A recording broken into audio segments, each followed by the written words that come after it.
அறிவோம். அனைவருக்கும் நமஸ்காரம். இப்பொழுது நாம் தத்துவபோதம் வகுப்பை பார்த்துக் கொண்டிருக்கின்றோம்.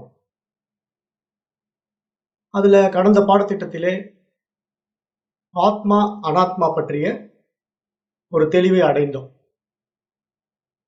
அப்ப அந்த ஆத்மா அனாத்மா விஷயங்களிலே ஒரு தெளிவு வந்த பிறகு அந்த ஆத்மாவுடைய உண்மைத்தன்மை என்ன அப்படின்னு பார்த்தபொழுது அது சச்சிதானந்த ஸ்வரூபம் அப்படின்னு தெரிந்து கொண்டோம். சச்சிதானந்த ஸ்வரூபமாக எது இருக்கின்றதோ அதைத்தான் நான் என்று ஞானத்தினால் அறிய வேண்டும். எப்பொழுதும் நம்மை விட்டு அகலாத சுகம் என்பது அந்த இறைவன் மட்டும்தான். அவர்தான் ஆத்மாவாக அனைத்திலும் ஊடுருவி இருக்கின்றார். அவரை யார் உணர்ந்து கொள்கின்றார்களோ, அவர்களை யார் தன்னுள் உணர்ந்து கொள்கின்றார்களோ அவர்களைத்தான் பிரம்ம ரசாசவார்த்தி அப்படின்னு சாஸ்திரம் அழைக்கிறது. பிரம்ம ரசாசவார்த்தி அப்படின்னா எவ்வாறு மகரந்தத்தின் சுவையை அனுபவிக்கும் தேனி போல பிரம்ம ரசத்தை அனுபவிக்கின்ற ஞானி என்று சாஸ்திரம் ஜீவன் முக்தனை போற்றுகின்றது.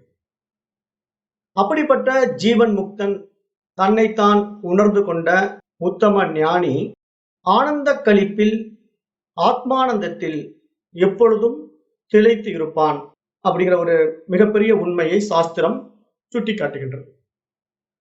அதை பற்றி வேதம் சொல்லுகின்ற பொழுது ஆனந்தோ பிரம்மேதி வியஜானாத் ஆனந்தாத்யவ கல்விமானி பூதானி ஜாயந்தே ஆனந்தேன ஜாத்தானி ஜீவந்தி ஆனந்தம் பிரயந்தியபி சம்விசந்தி அப்படின்னு வேத மந்திரம் தெளிவுபடுத்துகின்றது.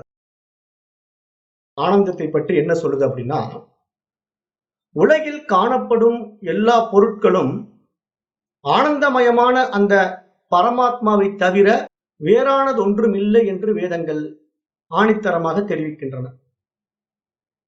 அப்ப எல்லா ஜீவராசிகளும் அந்த ஆனந்தத்திலிருந்தே வந்திருக்கின்றார்கள். அதனாலேதான் எல்லோருக்கும் அந்த ஆனந்தத்தை அடைய வேண்டும் என்ற எண்ணமும் இருக்கின்றது. ஆனால் உண்மையான ஆனந்தம் எது என்றுதான் தெரியாமல் இருக்கின்றார்கள். அதைத்தான் அவர்களுக்கு நாம் தெரியப்படுத்த வேண்டும். ஏனென்றால் உண்மையான ஆனந்தம் எது என்று தெரியாமல் அந்த ஆனந்தத்தை தேடித்தான் எல்லோரும் அலைந்து கொண்டிருக்கின்றார்கள். இப்ப இந்த உலகில் உள்ள சிறிய எறும்பில் தொடங்கி அனைத்தையும் படைக்கின்ற பிரம்மா வரை அந்த ஆனந்தத்தை நோக்கித்தான் பயணிக்கின்றார்கள் அப்படின்னு சாஸ்திரம் சுட்டிக்காட்டுது. அப்ப எல்லா ஜீவர்களும் ஏதேனும் ஒரு ஆசையை வைத்துக்கொண்டே ஜீவிக்கின்றன. எல்லா ஜீவர்களுக்கும் சந்தோஷம் அல்லது சுகம் என்பது முக்கிய குறிக்கோளாகவும் இருக்கின்றது. அவன் மனிதன் தனக்கு கொடுக்கப்பட்ட இந்திரியங்கள் மூலமாக சுகங்களை அனுபவிக்கின்றான்.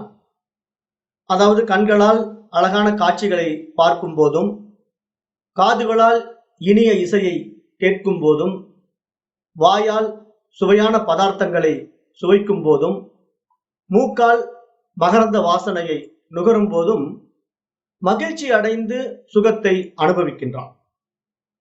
இவ்வாறு எல்லா இந்திரியங்களாலும் தற்காலிகமான சுகத்தையே அனுபவிக்கின்றான். ஆனால் அவன் அனுபவிக்கும் சுகத்திற்கு ஒரு எல்லை உண்டு.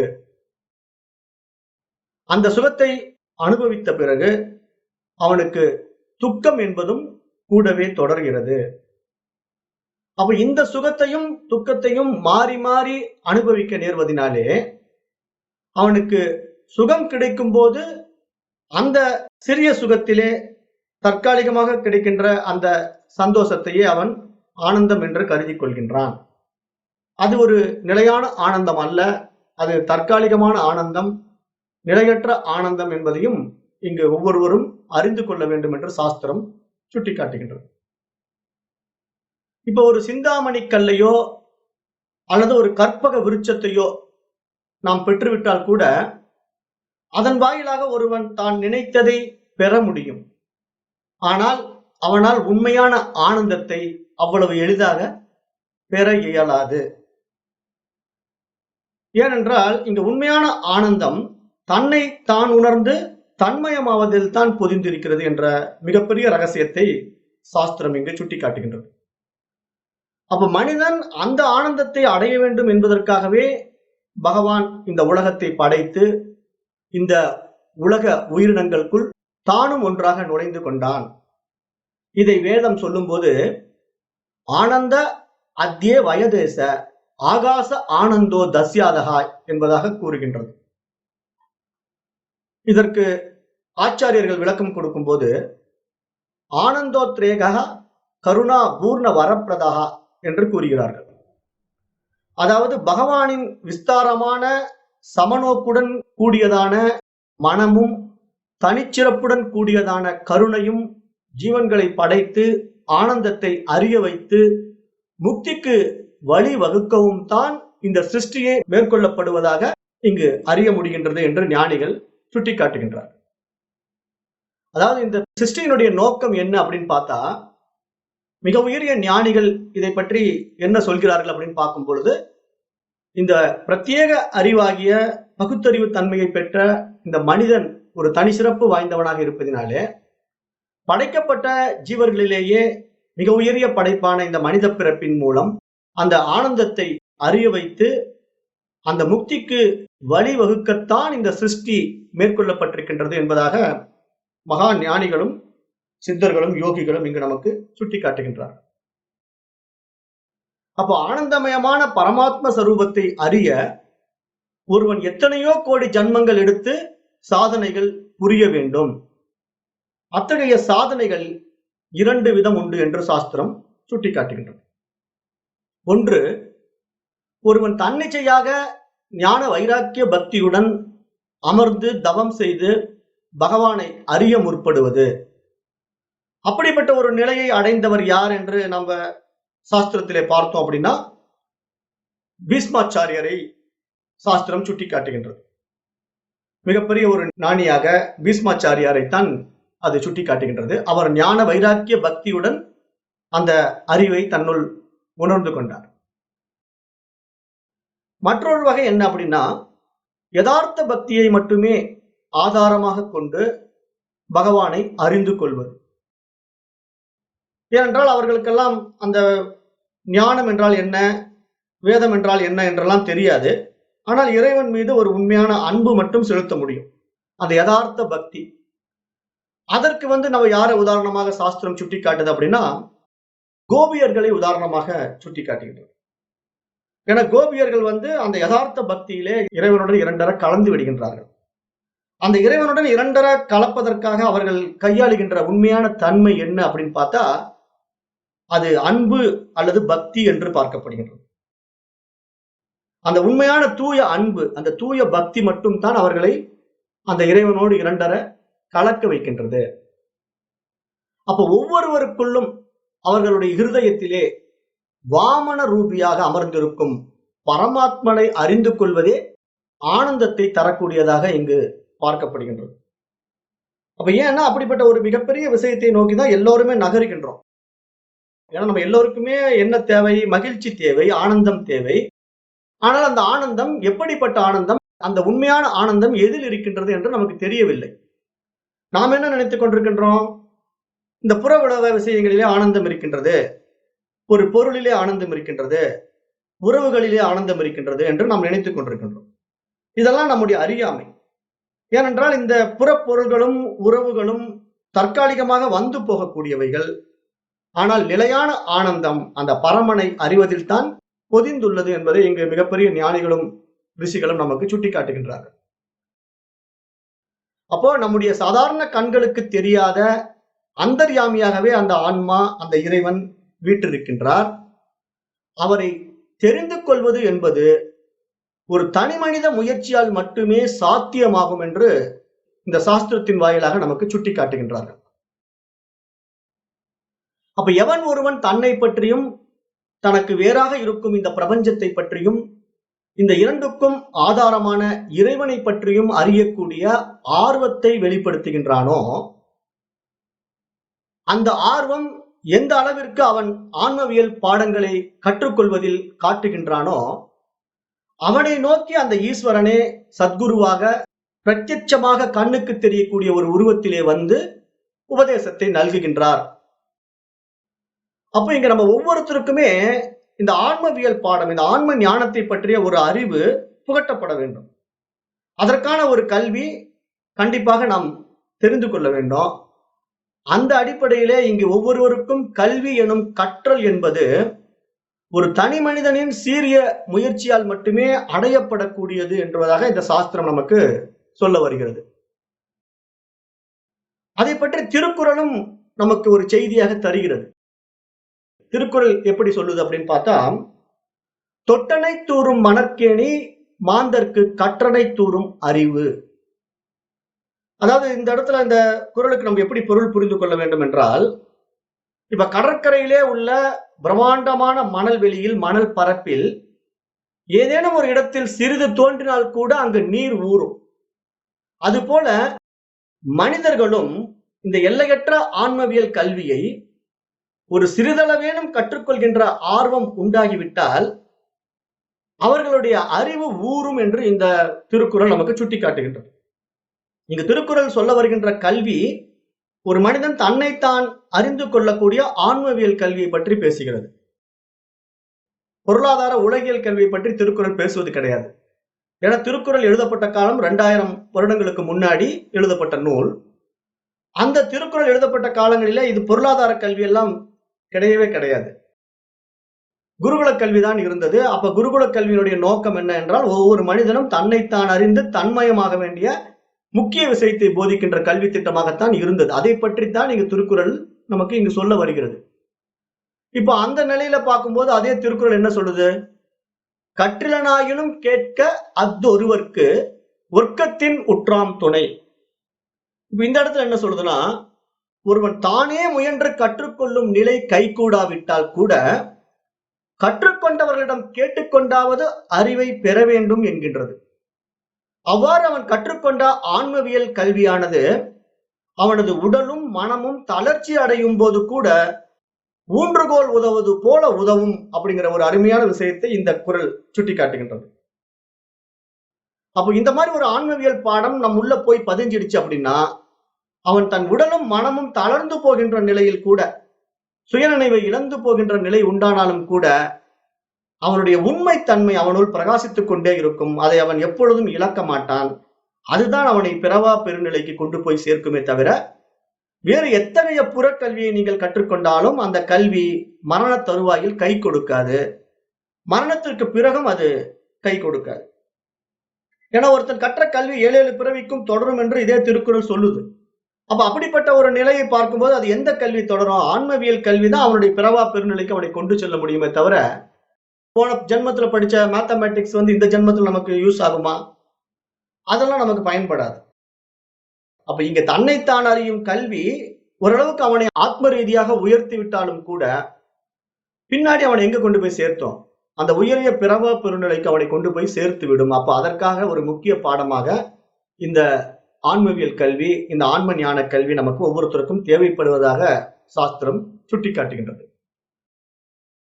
மேலும் அதே திருக்குறளை வைத்து பார்க்கின்ற பொழுது, அறிவுடையார் எல்லாம் உடையர், அறிவிலார் என்னுடையரேனும் இலர் அப்படின்னு ஒரு குறள் இருக்கு. அதாவது இந்த ஆன்மவியல் அறிவை உடையவர்கள் ஒன்றும் வைத்துக் கொள்ளாதவராயினும் அவரிடம் உள்ள அவ்வறிவால் எல்லாம் உடையவராகிறார். அப்ப இங்க ஒரு ஆன்மவியல் கல்வியை அறிந்து கொண்ட ஒருவன் பொருளாதாரத்திலே ஒன்றும் இல்லாதவனாக இருந்தாலும் கூட பரவாயில்லை, அவன் எல்லாவற்றையும் உடையவன் என்கிறது இங்கு திருக்குறள். அறிவுடையர் எல்லாம் உடையார், அறிவிலார் என்னுடையர் எனும் இலர். அப்ப அறிவு இல்லாதவர்கள் எல்லாம் உடையவராக இருப்பினும் ஒன்றும் இல்லாதவராகவே இருக்கின்றார் என்பதாக இந்த குறள் நமக்கு சுட்டிக்காட்டுகின்றது.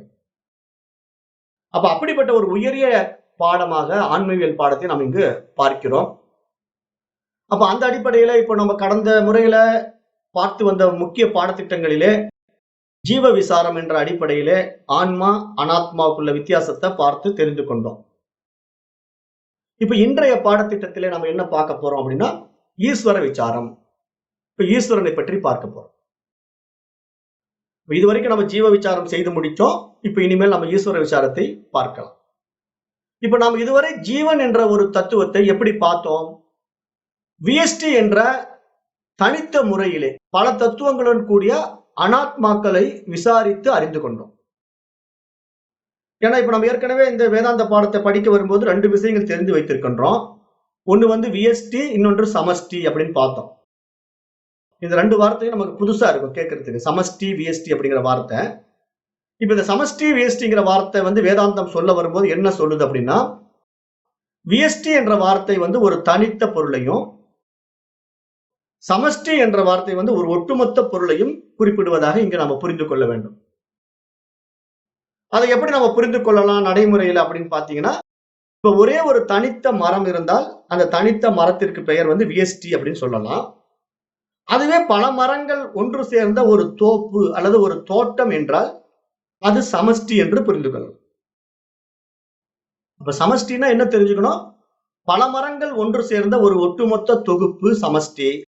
ஒரே ஒரு தனித்த மனம் இருந்தால் அதற்கு பெயர் விஎஸ்டி. அப்படிங்கிற இந்த 2க்குள்ள பொருள் வித்தியாசத்தை நாம் இங்க புரிந்து கொண்டு பார்த்தோம்னா, இப்ப இங்க சாஸ்திரம் என்ன சொல்ல வருது? ஈஸ்வரனுக்கும் ஜீவனுக்கும் உள்ள வித்தியாசத்தை எப்படி சொல்ல வருது அப்படின்னா, இப்ப கடந்த முறை நம்ம பார்த்த ஒரு தனித்த ஜீவனை பற்றி பேசுது.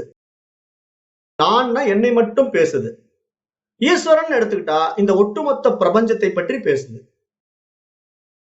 அப்ப இதுவரைக்கும் நம்ம பார்த்த விஷயம் என்ன அப்படின்னா, தனித்த ஜீவனாகிய தன்னை பற்றி மட்டும் நான் பார்த்து தெரிந்து கொண்ட ஒரு விஷயமாக பார்க்கும் பொழுது அது விஎஸ்டி தத்துவமாக பல தத்துவங்களுடன் கூடிய அனாத்ம தத்துவங்களை எல்லாம் நம்ம ஒப்பிட்டு பார்த்தோம்.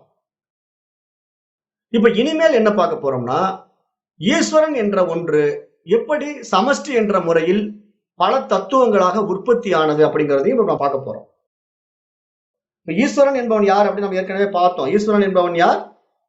இந்த ஒட்டுமொத்த பிரபஞ்சமும் ஈஸ்வரன். அப்ப இந்த ஒட்டுமொத்த பிரபஞ்சமும் ஈஸ்வரன் அப்படின்னா அதுல யாரெல்லாம் அடக்கம்?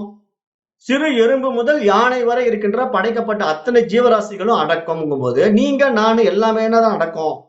அப்ப இங்க நீங்க ஒரு ஜீவன், நான் ஒரு ஜீவன், யானை ஒரு ஜீவன், எறும்பு ஒரு ஜீவன் அப்படின்னு பிரித்து பிரித்து பார்க்க வேண்டிய கட்டாயம் இங்க இல்ல. எல்லா ஜீவர்களும் ஒன்று சேர்ந்த ஒரு ஒட்டுமொத்த உடலாக, ஒரு ஒட்டுமொத்த தத்துவமாக இங்கு யாரை பார்க்கிறோம் என்றால் ஈஸ்வரனை பார்க்கிறோம். அதை பற்றி இங்க இந்த தத்துவ போதம் என்ன சொல்லுது அப்படின்னு பார்த்தா, அத சதுர்விம்சதி தத்வோத்பத்தி பிரகாரம் வக்ஷ்யாமஹ பிரம்மாஸ்ரயா சத் ரஜஸ்தமோ குணாத்மிகா மாயா அஸ்தி அப்படிங்குது. அதாவது 24 தத்துவத்தினுடைய சிருஷ்டி உற்பத்தி பிரகாரத்தை பற்றி பார்க்க போகின்றோம் அப்படின்னு இந்த சம்பந்தப்பட்ட நூல் சொல்லுது, இந்த தத்துவ போதம். அதாவது இப்பொழுது நாம் பார்த்து அனுபவிக்கின்ற இந்த உலகம் முதற்கொண்டு அனைத்தும் எப்படி தோன்றின என்ற சிருஷ்டி பற்றிய ஒரு தெளிவை நம்ம ஏற்கனவே சாங்கிய தத்துவத்தின்படி பார்த்து புரிந்து கொண்டுள்ளோம். இப்ப இந்த சிருஷ்டி தத்துவத்தை நம்ம எப்படி பார்த்தோம்? சாங்கிய தத்துவத்தின் மூலமாக தானே பார்த்தோம். சாங்கிய தத்துவம் நமக்கு என்னென்ன சுட்டி காட்டுச்சு? புருஷனிலிருந்து பிரகிருதிங்கிற ஒரு விஷயம் வந்தது. அந்த பிரகிருதியிலிருந்து அகங்காரம் வெளிப்பட்டு அந்த அகங்காரத்தின் வாயிலாக மனம் மற்ற தத்துவங்கள் எல்லாம் தோன்றின. அதிலே 3 குணங்களும் வெளிப்பட்டன அப்படிங்கிற விஷயத்தை எல்லாம் நம்ம கடந்த பாடங்களில பார்த்து தெரிந்து கொண்டோம். இப்ப இங்க அந்த மாதிரி வெளிப்பட்ட அந்த ஒட்டுமொத்த படைப்பின் சாராம்சத்தை இங்க ஈஸ்வரனாக பார்த்து, ஈஸ்வரன் முதற்கொண்டு படைக்கப்பட்ட அனைத்தும் 24 தத்துவங்களாக பிரிக்கப்பட்டு இந்த உலகம் எப்படி தோன்றியது என்பதை நம்ம இங்க சற்று விசாரித்து பார்க்கலாம். இப்ப இந்த ஈஸ்வரன் முதற்கொண்டு அவனால் படைக்கப்பட்ட அனைத்தும் எப்படி தோன்றன என்பதை நம்முடைய சாஸ்திரம் விளக்குகின்ற அளவிற்கு வேறு எந்த நூல்களும் விளக்கம் கொடுக்க முடியாது. ஏன்னா நம்முடைய சனாதன தர்மம் தான் அதற்கு சரியான விளக்கத்தை கொடுத்திருக்கின்றது. இந்த சனாதன தர்மம் என்றால் இது ஒரு மார்க்கம் என்று புரிந்து கொள்ள வேண்டும். இது ஒரு மதம் என்று புரிந்து கொள்ளக்கூடாது. ஏன்னா மதம் என்பது வேறே, மார்க்கம் என்பது வேறு. இப்ப மார்க்கம் என்றால் பாதை, இப்ப மதம் என்றால் ஒரு நெறி. அப்ப இந்த நெறியில போய் நம்ம மாட்டிக்க கூடாது. இதுதான் அப்படின்னு ஒரு பவுண்டரியை கிரியேட் பண்ணி சிக்கிக்க கூடாது. இப்ப ஒரு இந்து மதம், ஒரு இஸ்லாமிய மதம், ஒரு கிறிஸ்துவ மதம் அப்படின்னு மதத்தினுடைய அடிப்படையில் நம்ம போயிட்டோம் அப்படின்னா நம்ம ஒரு பவுண்டரிக்குள்ள இருக்கிறோம் அப்படின்னு அர்த்தம். ஏன்னா அதுக்குள்ள சிக்கிக்கிட்டு இருக்கிறோம். அப்ப அந்த சிக்கிக்கிட்டு இருக்கும்போது நம்ம என்ன பண்ணுவோம்? விருப்பு வெறுப்பை காட்டுவோம். நம்ம இடத்துல உரிமைகள் இருக்கும். ஏன்னா நான் என்ன நினைப்பேன், நான் ஒரு இந்து மதத்தில் பிறந்தவன், நான் ஒரு இந்து அப்படிங்கிற அபிமானம் என்னிடத்துல ஆழமாக வேரூன்றி விட்டா, எனக்கு இஸ்லாமிய மதம் பிடிக்காது, கிறிஸ்துவ மதம் எனக்கு பிடிக்காது. ஏன்னா அவங்க 2 பேரையுமே நான் எதிர்ப்பேன். எதிர்ப்பது மட்டும் இல்ல, அவர்களை நான் ஒப்புக்கொள்ள மாட்டேன். என்னுடைய சமயம் தான் பெருசு, என்னுடைய மதம் தான் பெரிது அப்படின்ட்டு அவர்களோட சண்டைக்கு போவேன். அப்ப இந்த மாதிரி உரிமைகள் நம்ம இடத்துல வந்துவிடும் என்பதற்காக நம்முடைய தர்மம், சனாதன தர்மம் அல்லது ஒரு மார்க்கம் நீண்ட நெடும் பாதையில் பல்வேறு கிளை பாதைகளை உண்டாக்கி இருக்கின்றன என்று நாம் புரிந்து கொள்ள வேண்டும். ஏனென்றால் அது ஒரு மிகப்பெரிய மார்க்கம், ஒரு மிகப்பெரிய பாதை. அந்த பாதையிலே பலரும் பலவாறாக பயணித்து உண்டாக்கி கொண்ட கிளை பாதைகள் தான் இந்த மதங்களும் சமயங்களும். அப்ப அப்படிப்பட்ட ஒரு உயரிய நிலையை நாம் பல ஆயிரக்கணக்கான நூற்றாண்டுகளுக்கு முன்பாகவே அறிந்து வைத்திருந்தோம். அப்படிப்பட்ட ரிஷிகளாக, யோகிகளாக நாம் வாழ்ந்திருக்கின்றோம் என்பதற்கு சான்று நம்மிடத்திலே கொடுக்கப்பட்டிருக்கின்றது. அப்ப அந்த அடிப்படையிலே இப்ப இந்த நூலை எல்லாம் வைத்து ஆராய்ந்து பார்க்கின்ற பொழுது, இங்கு ஈஸ்வரன் என்றவுடன் உடனே நம்ம சிவன் என்று நினைத்துக் கொள்ளக்கூடாது. இப்ப நிறைய பேருக்கு ஈஸ்வரன் அப்படின்னா மைண்ட் எங்க போகும்? அவர்களுடைய அபிமான தேவதையாகிய சிவனை தான் அவங்க நினைச்சுக்குவாங்க. சிவன் அப்படின்னு நினைச்சுக்குவாங்க. ஈஸ்வரன் அப்படின்னா சிவன் அப்படிங்கிற கண்ணோட்டத்துல பார்ப்பாங்க. இங்க சாஸ்திரம் அப்படி சொல்ல வரல. ஈஸ்வரன் என்றால் அது ஒட்டுமொத்த பிரபஞ்சம், ஒரு மகா சக்தி, பிரம்மத்தினுடைய ஒரு வியாபகமான வெளிப்பட்ட சக்தி என்றுதான் இங்க சாஸ்திரம் சுட்டிக்காட்டுகின்றது. அப்ப நம்ம இந்த இந்து மதத்தின் அடிப்படையில போய் சிவம் அப்படின்னு எடுத்துக்கிட்டோம்னா, அது அஞ்ஞானிகளாலே இது போன்ற சைவம், வைணவம் என்ற மத பேதங்களை மக்களிடையே புகுத்தி, அதனால் ஆதாயம் அடைய முற்படுபவர்கள் நம்மிடையேயும் காணப்படுகிறார்கள் என்பதையும் நாம் இங்கு அறிந்து கொள்ள வேண்டும். ஏனென்றால் இப்ப அரசியலை வைத்து ஆதாயம் அடைகின்றவர்களை நம்ம பார்க்கிறோம். அதுபோல ஆன்மீகத்தை வைத்துக் கொண்டு ஆதாயம் அடைகின்றவர்களையும் நாம் பார்க்கிறோம். ஏனென்றால் இங்க 2 விஷயங்களையும் ஆதாயத்தை அடையக்கூடியவர்கள் இருக்கத்தான் செய்வார்கள். ஏனென்றால் இந்த படைப்பின் சாராம்சமே அப்படித்தான் இருக்கின்றது. காரணம் என்ன? ஒரு நல்லது என்றால் ஒரு கெட்டது இருக்கணும். அதாவது ஒரு வெப்பம் என்றால் ஒரு குளிர்ச்சி இருக்கணும். அப்படிங்கிற இருமைகளால் உண்டாக்கப்பட்டதுதான் இந்த பிரபஞ்சம். அப்ப நாம இந்த இடத்துல விழித்துக் கொள்ளணும். நம்ம இடத்துல என்ன விழிப்புணர்வு தேவைப்படுது? இந்த மாதிரி பாடத்திட்டங்களை படிக்கும் போது ஆதாயத்தின் அடிப்படையிலே வருகின்றவர்கள் யார்? உண்மையான ஆன்ம ஞானத்தை போதிக்கின்றவர்கள் யாருங்கிற அந்த தெளிவு நம்ம இடத்திலே வரணும்.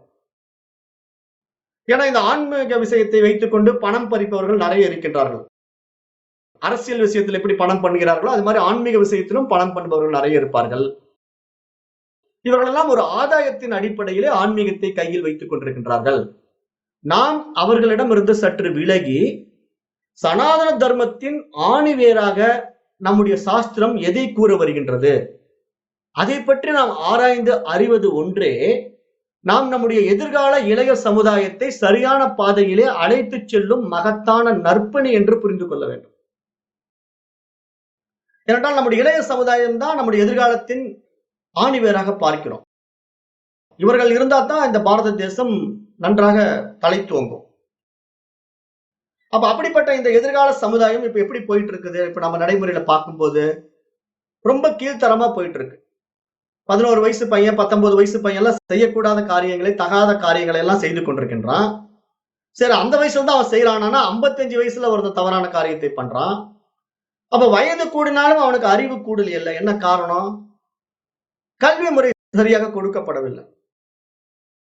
என்ன கொடுக்க வேண்டுமோ அதை கொடுக்காமல் பொருளாதாரத்தை நோக்கி மட்டுமே நம்முடைய கல்வி மக்களிடையே திணிக்கப்படுவதனாலே இந்த மனிதர்கள் எல்லாம் என்ன ஆயிட்டாங்க? பணம் பணம்னு பேயாக பணத்தை நோக்கி பாய்ந்து கொண்டிருக்கின்றார்களே தவிர தன்னைத்தான் அறிந்து கொள்ள வேண்டும், இறைவன் யார் என்று தெரிந்து கொள்ள வேண்டும், இந்த உலகம் எப்படிப்பட்டது என்று புரிந்து கொள்ள வேண்டும் என்ற ஆர்வம் ஒருவருக்கும் இல்லை. அதுதான் இங்க இருக்கிற பிரச்சனை. அப்ப அதுக்கு நம்ம என்ன பண்ணணும்? இந்த சனாதன தர்மம் என்ன போதித்தது, சனாதன தர்மம் காட்டிய பாதை என்ன, அதுல இந்த சாஸ்திரம் என்ன சொல்ல வருகின்றது அப்படிங்கறத நம்ம கொஞ்சம் ஆழமாக ஆராய்ந்து பார்க்கின்ற பொழுது நாம் நம்முடைய இளைய தலைமுறைக்கு, நம்முடைய சந்ததிகளுக்கு, நம்முடைய குழந்தைகளுக்கு சரியான பாடத்தை நாம் புகட்டி விட வேண்டும். இல்லாவிட்டால் பாதை மாறி அவர்கள் பயணித்து விடுவார்கள். அதனுடைய பாதிப்பைத்தான் நாம் இப்பொழுது பார்த்து கொண்டிருக்கின்றோம். அப்ப இது மாதிரி நம்மள மாதிரி பாதையில பயணிக்கின்றவர்கள் என்ன பண்ணணும்? இனிமேலாவது இதை பற்றி கொஞ்சம் தீவிரமாக நம்ம முயற்சி எடுத்து இந்த சமுதாயத்திற்கு நல்லதை கொடுக்கணும், நல்ல விஷயங்களை கொண்டு போய் சேர்த்தணும். அதற்காக நான் இந்த உலகத்துக்கு என்ன செய்யணும், என்னால முடிஞ்ச காரியங்களை நான் எப்படி கொடுக்க போறேன் அப்படிங்கிறத பற்றி நம்ம கொஞ்சம் சிந்தித்து பார்க்கணும். சும்மா நாம படிச்சுட்டு நம்மளே போயிட்டு இருக்க கூடாது. ஏன்னா இந்த பாடங்கள் வந்து 4 பேருக்கு போய் பயன் அடையணுங்கிற ஒரு நோக்கமும் நம்ம இடத்துல வர வேண்டும். அது எப்படி இருக்கணும்னா நிஷ்காமிய கர்மமாக இருக்க வேண்டும். எந்த ஒரு பிரதிபலனும் எதிர்பார்க்காமல் ஒவ்வொருவரும் தன்னை அறிந்து கொள்ள வேண்டும் என்ற அந்த ஆர்வத்தை நாம் உண்டாக்க வேண்டும்.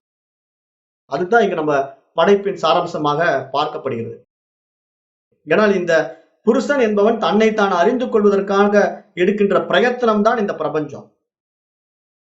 அப்ப அப்படிப்பட்ட ஒரு பிரயத்தனத்துல பாதை மாறி பயணிக்கின்ற சூழல் ஏன் வந்தது அப்படின்னா, மனம் கீழ்நிலைக்கு போய்விட்டதுனால தான் இந்த மாதிரி எல்லாம் போய்கிட்டு இருக்கு.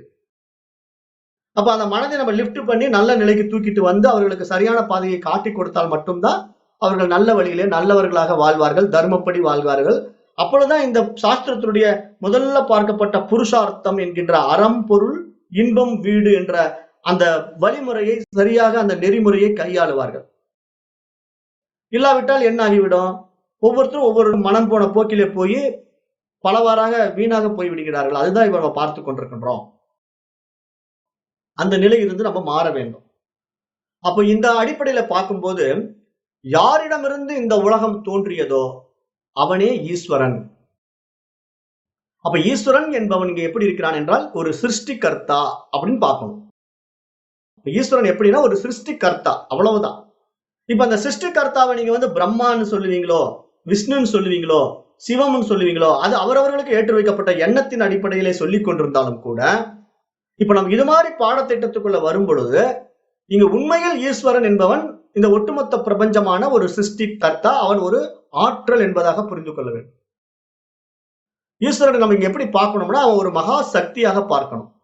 அது ஈஸ்வரியாக வைத்து பார்த்தாலும் கூட தப்பில்லை. ஆனா அது ஒரு சக்தி என்று புரிந்து கொள்ள வேண்டும். அப்ப ஜீவ விசாரத்தில் நம்மை பற்றி நாம் விசாரம் செய்யும் பொழுது நம்முடைய தனித்த உடல், மனம் மற்றும் புலன்கள் என்று நாம் அறிந்த விஷயங்களை அனுபவித்து எளிதாக நாம் புரிந்து கொண்டோம். ஆனால் இங்கு ஈஸ்வர விசாரம் என்று வரும் பொழுது இங்க ஈஸ்வரனுக்கு எங்க இருக்குது புலனு, எங்க இருக்குது மனசு? ஈஸ்வரனே இந்த ஒட்டுமொத்த பிரபஞ்சமாக இருக்கிறான். அப்ப இந்த ஈஸ்வர விசாரம் என்று வரும் பொழுது இந்த ஒட்டுமொத்த வெட்ட வெளியையும் பிரபஞ்சத்தையும் மனதளவில் மட்டுமே அறிய முடியுமே தவிர அனுபவித்து அறிவது என்பது மிக மிக கடினம். அப்ப இங்க ஈஸ்வர விசாரம்ங்கிற ஒரு விஷயத்துக்குள்ள நம்ம வரும் பொழுது நம்முடைய அறிவு மிக நுண்ணியதாக மாறி அதை ஆழமாக உணர்ந்து கொள்ளக்கூடிய ஒரு நிலை வரும்போதுதான் நமக்கு இந்த ஒட்டுமொத்த பிரபஞ்சத்தின் ரகசியம் வெளிப்படும். இப்ப நாம தனித்த உடலையும் மனதையும் வைத்துக் கொண்டு இந்த புலன்களை சார்ந்து நாம் செய்த ஆராய்ச்சியை போல ஈஸ்வரனை செய்ய முடியாது. ஏன்னா இப்ப நம்மிடத்துல இருக்கக்கூடிய இந்த உடலும் சூட்சும கருவிகளாகிய இந்திரியங்களும் மனமும் நம்மால் இப்பொழுது அனுபவிக்கப்பட்டிருக்கின்றது, அனுபவத்திற்கு வந்திருக்கின்றது.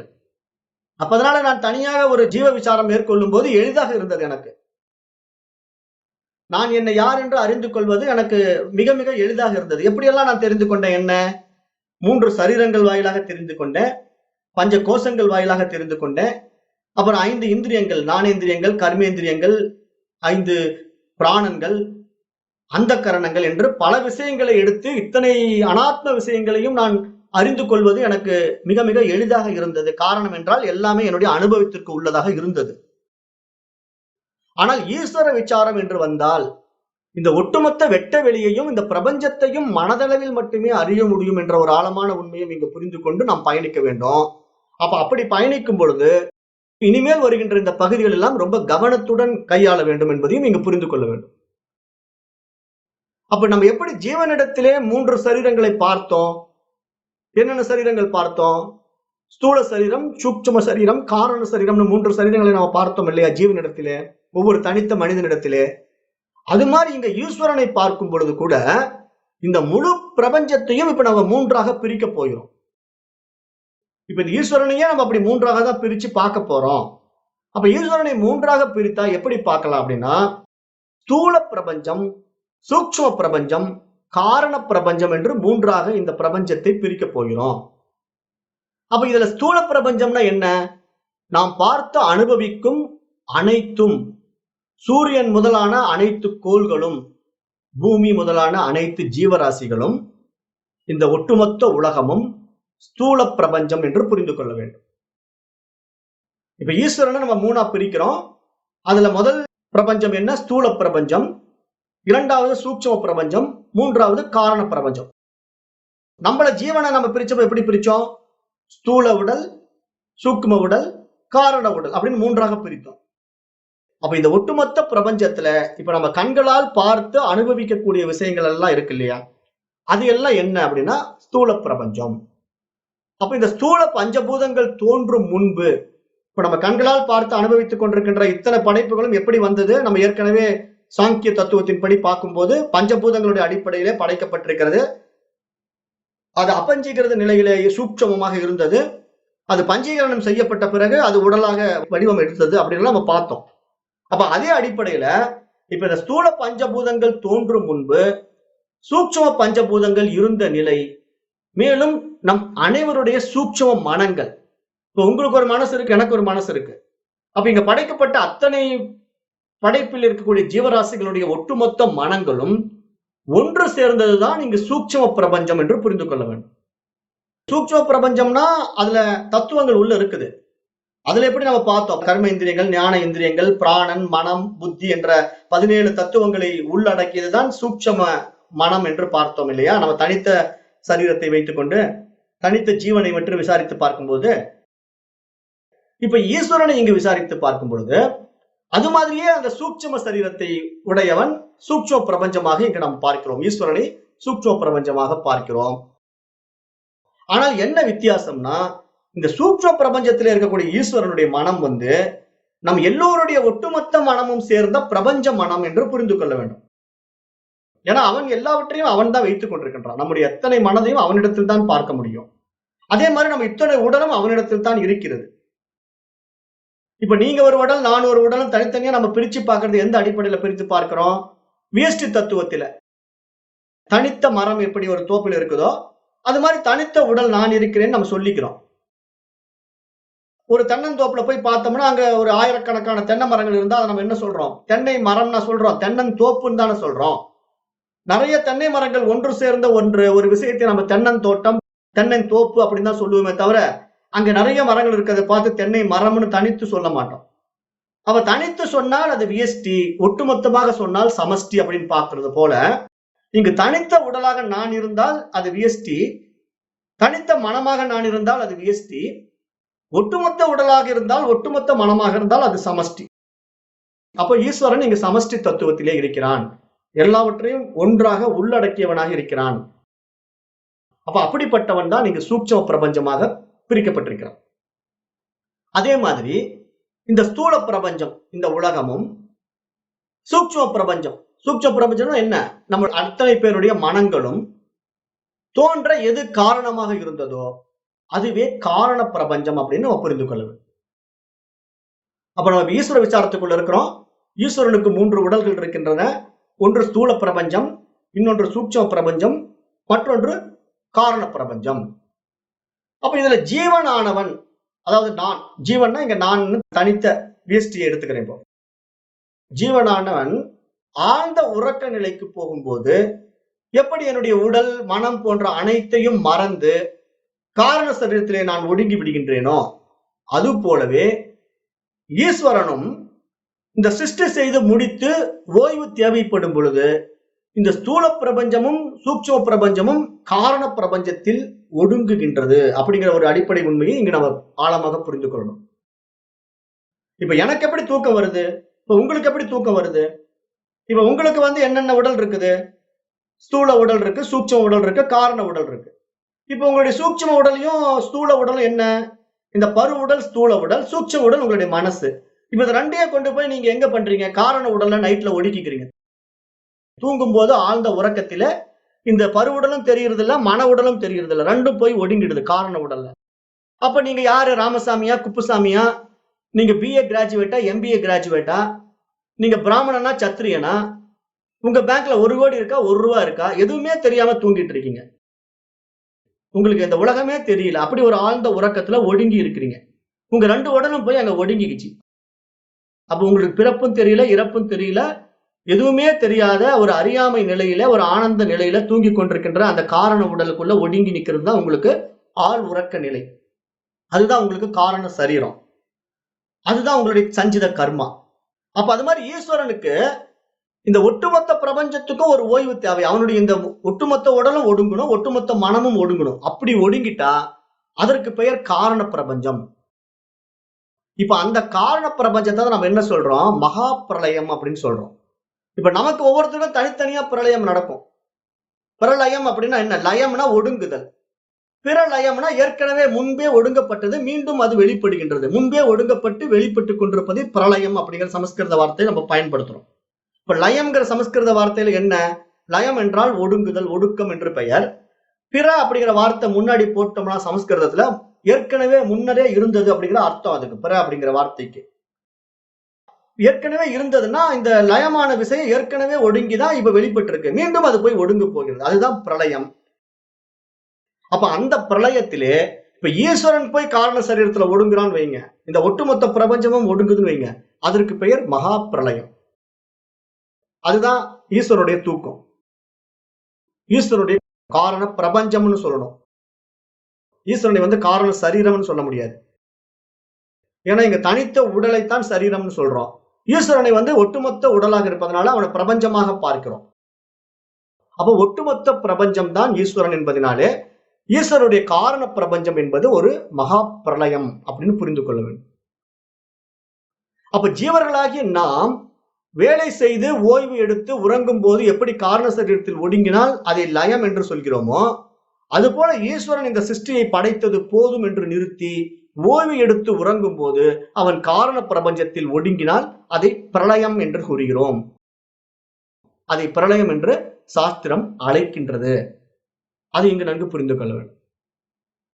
அப்ப இந்த மாதிரிதான் ஈஸ்வரன் காரண பிரபஞ்சத்தில் ஒடுங்கும் போது ஜீவர்களாகிய நம் அனைவருடைய தனித்தனி காரண சரீரங்களையும் ஒட்டுமொத்த காரண பிரபஞ்சத்திலே சென்று ஒடுக்கிக் கொள்கிறான். அப்படிதான் நம்ம எல்லாம் ஒடுங்குறோம். ஏன்னா இப்ப நமக்கு என்ன பிறப்பு இறப்பு மாறி மாறி நடந்து கொண்டிருந்தாலும் ஈஸ்வரன் மகா பிரளயத்துல ஒடுங்கிட்டான்னு வச்சுக்க, காரண சரீரத்துல ஒடுங்கிட்டோம்னா இப்ப இந்த ஒட்டுமொத்த ஜீவர்களும் இந்த ஒட்டுமொத்த மனமும் அப்படியே போய் அங்க ஒடுங்கிக்கும். அப்படி ஒடுங்கிடுச்சுன்னா அது ஈஸ்வரன் திருப்பி எப்ப தூக்கத்துல இருந்து எழுந்திருக்கிறானோ, காரண சரீரத்திலிருந்து வெளிப்படுகிறானோ, அப்பொழுதுதான் நமக்கு எல்லாம் மீண்டும் பிறப்பு கிடைக்கும். மீண்டும் நமக்கு இந்த உலகம் அனுபவம் ஆகும். அப்ப அப்படிப்பட்ட ஒரு மகா பிரளயம் ஈஸ்வரன் தூங்கும் போது நடக்கும். அப்ப இவ்வாறு ஈஸ்வரன் காரண பிரபஞ்சத்தில் ஒடுங்கும் போது நம்ம எல்லாம் ஒட்டுமொத்தமாக ஒடுங்கி விடுகிறோம்ங்கிறதையும் புரிந்து கொள்ளணும். அப்படிப்பட்ட இந்த காரண பிரபஞ்சத்தை சாஸ்திரம் என்ன சொல்லுதுன்னா மாயா என்று அழைக்கிறது. இப்ப இதுதான் இங்க வேதாந்தம் நமக்கு கொடுக்கக்கூடிய மிக முக்கிய விஷயமாக பார்க்கப்படுகிறது. ஏன்னா இப்ப எந்த சாஸ்திரங்களும் இவ்வளவு எளிமையாகவும் அருமையாகவும் புரிய வைக்க முடியாது. ஏன்னா இதுக்கு முன்னாடி எத்தனையோ சாஸ்திரங்கள் தோன்றியது, அது மருவியது, தோன்றி அப்புறம் ஒவ்வொருத்தரும் நிறைய ரிஷிமார்கள் வரும்போது அவர்களுடைய அனுபவத்தை அதோடு ஷேர் பண்ணி மாற்றி மாற்றி சில கருத்துக்களுடைய முரண்பாடுகளால அது ஒருத்தருக்கு மாறுபட்ட கருத்துக்களாகத்தான் இருந்து கொண்டே இருந்தது. அப்படிப்பட்ட முரண்பாடான கருத்துக்கள் இன்று வரைக்கும் நம்முடைய சமுதாயத்துல இருக்கத்தான் இருக்கிறது. ஏன்னா புகுத்தப்பட்ட விஷயமாக இருக்குது. ஏன்னா துவைதம் எல்லாம் அப்படித்தான் வந்தது. ஆனா இந்த வேதாந்த சாஸ்திரம் மிக தெள்ள தெளிவாக தன்னுள்ளே ஆராய்ந்து வெளிப்பட்ட இந்த ரகசியங்களை இப்போ நம்ம இங்க பார்த்துக்கிட்டு இருக்கோம். அப்ப அதுல மாயா என்றால் இங்க என்ன புரிந்து கொள்ளணும்னா காரண பிரபஞ்சம் என்று புரிந்து கொள்ள வேண்டும். மாயா என்றால் அது காரண பிரபஞ்சம். ஏன் அப்படின்னா இப்ப என்னுடைய தனித்த காரண சரீரம் இருக்கு இல்லையா, இப்ப நான் ஜீவன், நீங்க ஒரு ஜீவன் அப்படின்னு நம்ம வச்சிருக்கிறோம். அப்ப நீங்க போய் தூங்கும் போது உங்களுக்கு ஒரு தனித்த காரண சரீரம் இருக்கு. ஏன்னா உங்களுடைய கர்மா தியரி வேற, என்னுடைய கர்மா தியரி வேற. நான் என்ன பாவம் புண்ணியங்கள் செஞ்சேன், என்ன மாதிரி வாழ்க்கை வாழ்ந்தனோ அதற்கேற்ற காரண சரீரம் என்னிடத்துல இருக்கும். நீங்க என்ன மாதிரி வாழ்க்கை வாழ்ந்தீங்க, எப்படிப்பட்ட பாவ புண்ணியங்களை கையாண்டீங்களோ அதற்கேற்ற காரண சரீரம் உங்களிடத்துல இருக்கும். அப்ப உங்களுடைய காரண சரீரத்தை நீங்கள் அறிந்து கொள்ள முடியாத நிலைக்கு பேர் என்ன நம்ம சொன்னோம்? அவித்யைன்னு சொன்னோம். அவித்யைனா அறியாமை நிலை. அப்ப அங்க என்ன இருக்குன்னே உங்களால தெரிந்து கொள்ள முடியாது. அந்த இடத்துல போனா நீங்க உங்களை யாருன்னே தெரிந்து கொள்ள முடியாது. அதுதானே காரண சரீரம். காரண சரீரம்னாலே அங்க அவித்யைன்னு அர்த்தம். அப்ப அந்த மாதிரி ஒரு நிலையில நம்ம இருக்கும்போது அந்த மாதிரி தனித்த ஜீவனை நம்ம அவித்யைன்னு சொல்ற மாதிரி இங்க ஈஸ்வரன் அறியாமையில் இருக்கிறான்னு சொல்ல முடியாது. இப்ப நான் தானே அறியாமையில் தூங்கி கொண்டிருப்பேன். ஆனா ஈஸ்வரன் காரண சரீரத்துக்குள்ள போய் ஒடுங்கிட்டானா, அவன் தன்னையே தெரியாம தூங்கிட்டு இருக்கானா அப்படின்னு சொன்னா அது ஈஸ்வரனுக்கு இழுக்கு தானே. ஈஸ்வரனே தன்னை தெரிந்து கொள்ளாம தூங்கிட்டு இருப்பானா? அப்ப அதனால ஈஸ்வரனை எப்படி சொல்றோம்னா மாயை என்று இந்த இடத்துல அழைக்கிறோம். காரண பிரபஞ்சத்துக்குள்ள ஈஸ்வரன் போயிட்டான்னா அவன் ஒரு மாயா சக்தியாக மாறிவிடுகிறான்.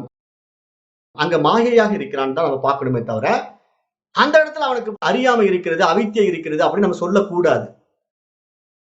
ஏன்னா நமக்கு தான் அந்த அறியாமை, அவித்யை இருக்கு. தனித்த ஜீவனாகிய எனக்குத்தான் என்னை நான் யார் என்று தெரிந்து கொள்ள முடியாத அஞ்ஞானத்திலே, அறியாமையிலே நான் இருந்து கொண்டிருக்கின்றேன். ஆனால் இந்த ஒட்டுமொத்த பிரபஞ்சத்தையும் கையாளுகின்ற அந்த ஈஸ்வரனுக்கு தன்னைத்தான் யார் என்று அறிந்து கொள்ளக்கூடிய அறியாமை நிலை இல்லை.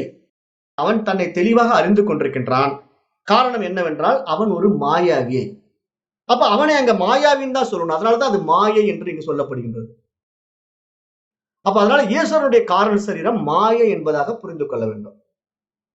அப்ப ஜீவர்களாக நம்மிடையே இருக்கும் அறியாமை என்பது எதை அறிந்து கொள்ள வேண்டுமோ அதை அறிந்து கொள்ளாமல் மற்ற தேவையற்ற விஷய ஞானங்களிலே நம்முடைய மனதையும் புத்தியையும் நுழைத்துக் கொண்டு மனம் போனபடி வாழுகின்ற வாழ்க்கையை மட்டுமே இங்கு அறியாமை என்பதாக சாஸ்திரம் சுட்டிக்காட்டுகின்றது. அப்ப நம்முடைய அறியாமை என்பது எப்படின்னா, என்னை நான் யார் என்று தெரிந்து கொள்ளாத ஒரு அஞ்ஞானத்திலே இருக்கின்றேன், அவித்யை நிலையிலே இருக்கின்றேன். அது நான் இந்த விழிப்பு நிலைக்கு வந்தாலும் அப்படித்தான் இருக்கின்றேன், காரண சரீரத்திற்கு போனாலும் அப்படித்தான் இருக்கிறேன். என்னுடைய இயல்பு அப்படித்தானே.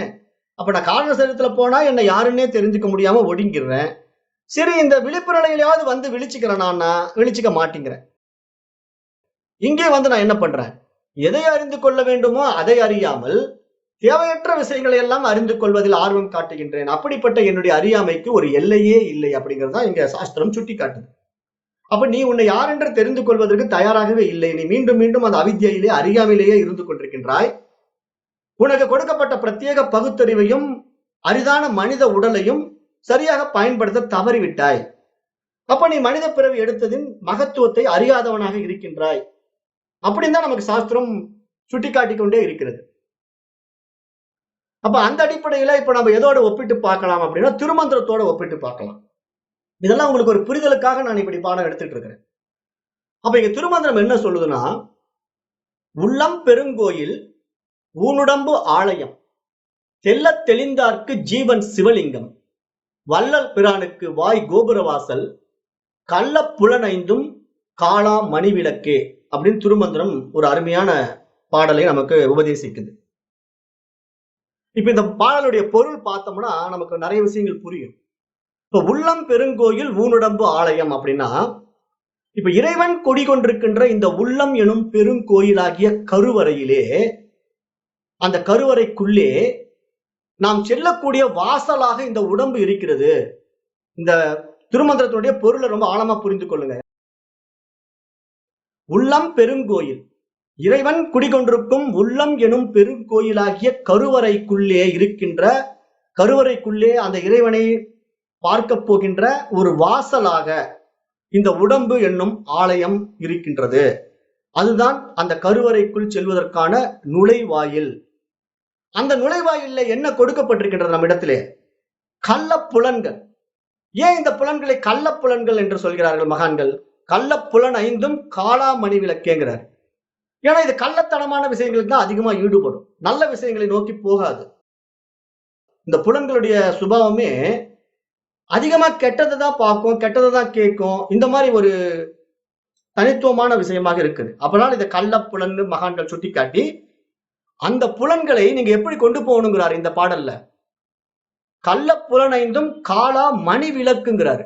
மணி விளக்குனா இங்க என்னன்னா, அந்த புலன்கள் என்ற ஒரு விஷயத்தை கொண்டு காருருளில் இருக்கின்ற கருவறைக்குள் வெளிச்சத்தை உண்டாக்கிவிட்டால், ஏன்னா இறைவன் எங்க இருப்பான்? கருவறைக்குள்ள இருக்கிறான். கருவறைக்குள்ள இருக்கின்ற இறைவன் வெளிச்சமாக இருப்பானா? அங்க இருள் தான் இருக்கும். காரிருளுக்குள்ள இறைவன் குடிகொண்டிருக்கின்றான். அப்ப இறைவன் இருக்கின்ற ஒரு இடம் இருட்டான இருக்கின்ற ஒரு அறை, அதுதான் கருவறை. அப்ப அந்த கருவறைக்குள்ள இறைவனை நீங்க பார்க்கணும்னா அங்க ஒரு வெளிச்சம் இருந்தா தானே இறைவன் எப்படிப்பட்டவன் பார்க்க முடியும். அதுக்குதான் நாங்க தீபமே ஏத்துறோம். நம்ம ஒவ்வொரு சன்னிதானத்திலையும் வெளியே புறத்துல நம்ம பார்க்கிற கோயில்கள்ல என்ன பண்ணிட்டு இருக்கிறோம்? ஒரு சிவலிங்கம் இருக்குதுன்னா அந்த சிவஸ்தலத்துக்குள்ள போறோம். சிவபெருமான வழிபட போன உடனே அங்க சிவலிங்கத்துக்கு பின்னாடி ஒரு கண்ணாடியில ஒரு தீபத்தை வச்சிருவாங்க. சுத்தி தீபம் எரிந்து கொண்டிருப்பது போல, நிறைய தீபங்கள் இருப்பது போல தெரியும். அந்த ஒரு தீபம் தான் நிறைய தீபமாக மாறி அங்க பிரகாசமான ஒரு வெளிச்சத்தை உண்டாக்கி அங்க இருக்கிற சிவலிங்கத்தை நமக்கு காட்டி கொடுக்கும். அது மாதிரி இந்த கள்ள புலன்கள் பலவாறாக இருந்து கொண்டிருக்குது. காது வழியா சில விஷயத்தை கேட்கிறோம், கண்கள் வழியா சில விஷயத்தை பார்க்கிறோம். ஆனா அது எப்படி பார்க்கணும், எப்படி கேட்கணும்? இது மாதிரி ஆன்மவியல் பாடங்களை பார்க்க வேண்டும், ஆன்மவியல் பாடங்களை கேட்க வேண்டும். அப்படி கேட்டு நம்ம நல்ல ஒரு தெளிவுக்கு ஒரு வெளிச்சம் நம்ம இடத்துல வந்து விட்டால், அந்த வெளிச்சத்தின் வாயிலாக காரிருளில் இருக்கின்ற அந்த கடவுளை நாம் தரிசிக்க முடியும். அப்படி தரிசித்தால் அங்க என்ன தெரியும்? தெள்ளத் தெளிந்தார்க்கு ஜீவன் சிவலிங்கம் அப்படிங்கிறார். அப்ப யாருக்கு இந்த பாடத்திட்டங்களை உள்ள போய் அந்த இறைவனை பற்றி ஒரு தெளிவு வந்து விடுகிறதோ, நல்லா தெள்ளத் தெளிந்து விடுகின்றானோ, அவன் என்ன தெரிந்து கொள்கிறான்? நான் ஜீவன் அல்ல சிவம் என்று தெரிந்து கொள்கிறான்.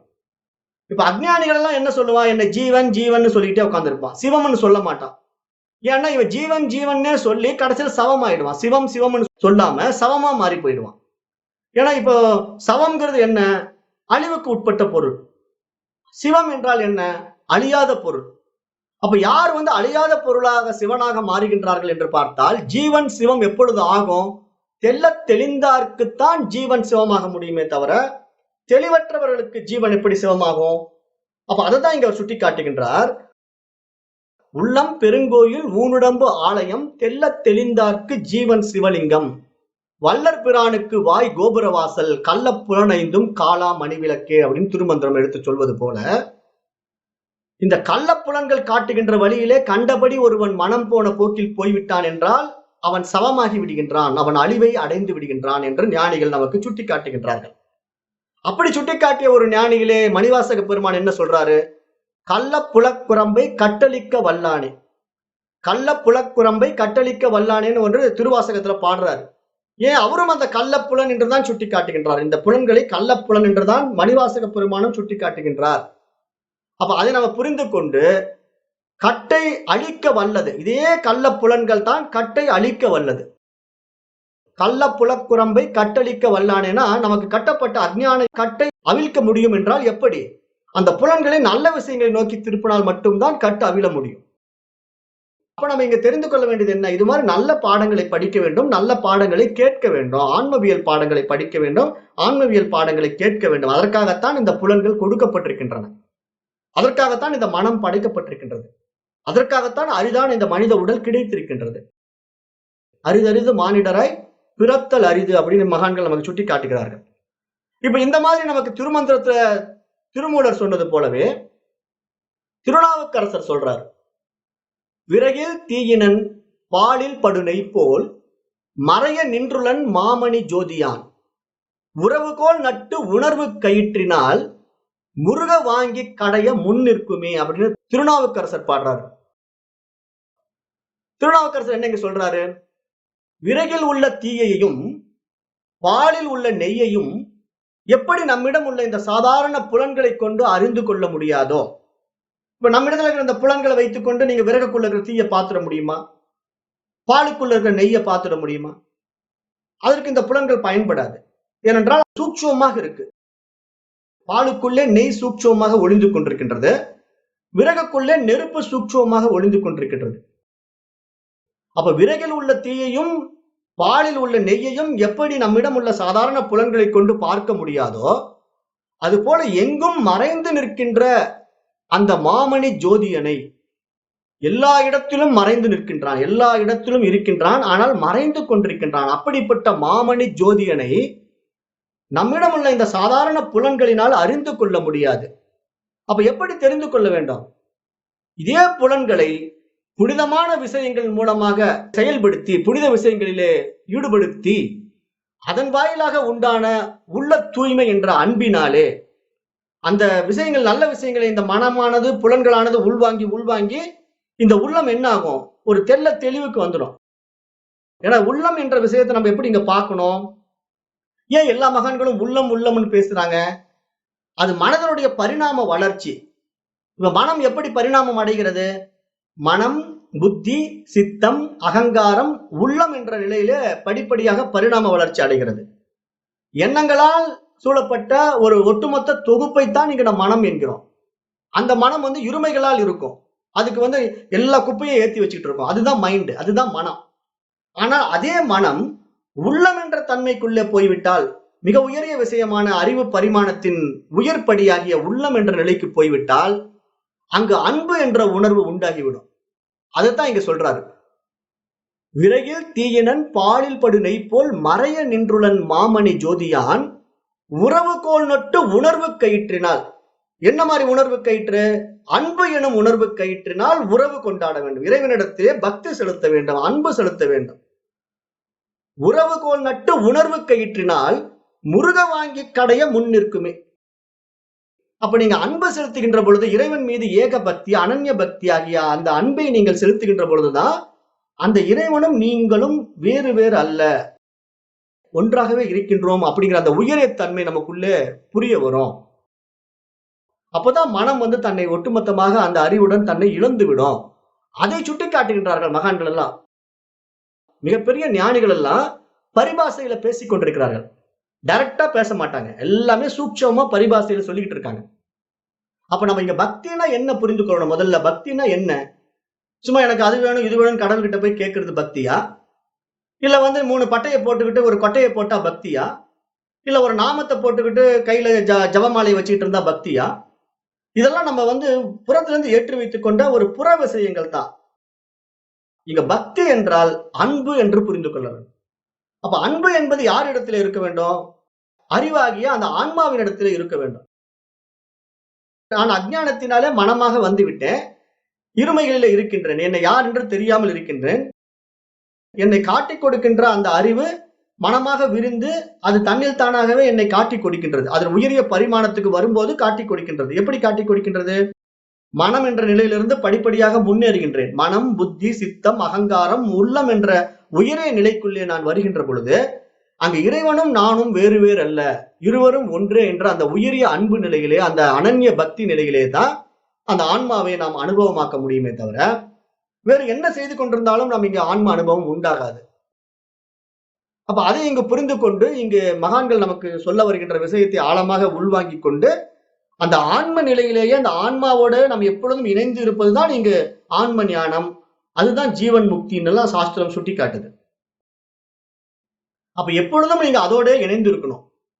24/7 நீங்க அந்த ஆன்மா தான், நான் தான் அது, அதுதான் நான் அப்படிங்கிற தெளிவில் இருக்கணுமே தவிர இறைவன் எனக்கு வேறாக இருக்கிறான், நான் அவனுக்கு தாசன், அவன் எனக்கு தலைவன் அப்படின்லாம் நம்ம ஆராய்ச்சி பண்ணிக்கொண்டு இதே மாதிரி புறத்துல ஏதேனும் விஷயத்தை கேட்டுக்கொண்டு பக்தி செலுத்தி கொண்டிருந்தோம்னா, எனக்கு அதை கொடு இதை கொடு அப்படின்னு கடவுள்கிட்ட போய் ஒரு கணக்கான மாதிரி கடவுள்கிட்ட போய் நம்ம பிசினஸ் பண்ணிட்டு இருந்தோம்னா என்றைக்கு நம்ம முன்னேறி வர முடியும்?